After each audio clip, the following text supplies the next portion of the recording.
और सिटीजन के साथ साथ बाकायदा बावर्दी आर्मी के लोगों को भी ट्रेनों से निकाल कर जलाया गया।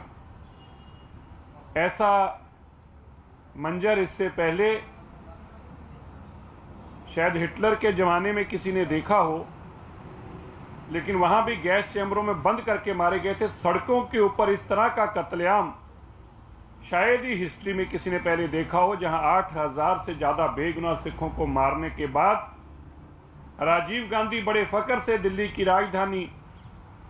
के मंच पर बोलते हुए कहें कि जब बड़ा पेड़ गिरता है तो धरती हिलती है। इस मानसिकता के साथ इन लोगों ने हम सिखों का कत्लेआम किया। लेकिन दुख और तकलीफ इससे भी ज़्यादा इसलिए है, आज भी वो कातिल शरेआम घूम रहे हैं और निरंतर पिछले कई सालों से कांग्रेस ने उन कातिलों को अपने गले से लगा कर रखा है। जिनके हाथ सिखों के खून से लथपथ थे, उनको गले से लगाने का काम किया गांधी परिवार ने और कांग्रेस ने। कमलनाथ को मंत्री बनाना, मुख्यमंत्री बनाना, एचकेएल भगत को देश का बड़ा मंत्री बनाना, जिसने ज्यादा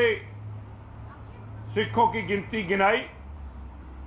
क्योंकि उस वक्त 1984 में राजीव गांधी इस कत्लेआम के दौरान खुद गाड़ी में बैठकर, जो कि जगदीश टाइटलर का कन्फेशन स्टेटमेंट में था कि वो दिल्ली के इलाकों में गया और जाकर देखा कि किस लोकसभा में किसने ज्यादा सिखों का कत्लेआम करवाया। उनको मंत्री पद से नवाजा गया और इस सारे घटनाक्रम के बाद बहुत सारे कमीशन बने,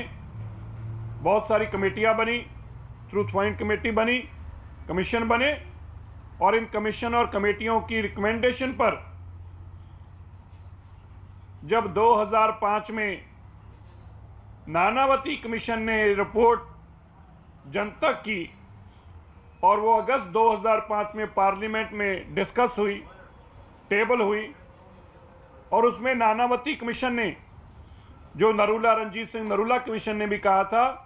कि जगदीश टाइटलर पे, सज्जन कुमार पे कार्रवाई होनी चाहिए। जब नानावती कमीशन ने उस कार्रवाई की बात कही, एक्शन लेने को कहा,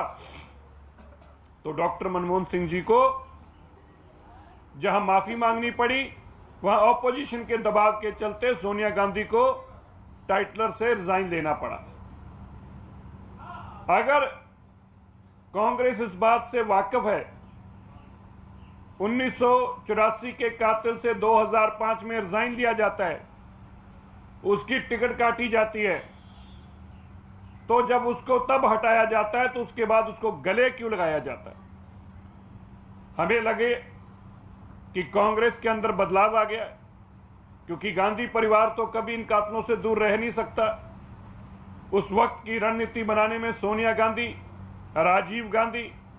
ये प्रमुख तौर पर दोषी थे, क्योंकि सोनिया गांधी भी उस वक्त मौजूद थी घर पर जब ये सारी रणनीति बनाई जा रही थी, किस तरह से सिखों को मारा जाएगा, कौन कौन लोग उसकी जिम्मेवारी ले रहे थे, किन किन ने कहा था कि हम लोगों को लेके आएंगे, उनको कैसे केमिकल प्रोवाइड कराया गया, कैसे उनको फ्यूल प्रोवाइड किया गया आग लगाने के लिए, कैसे उनको घरों की लिस्ट प्रोवाइड की गई। सारी की सारी जानकारी सोनिया गांधी और राजीव गांधी को बखूबी जानकारी थी।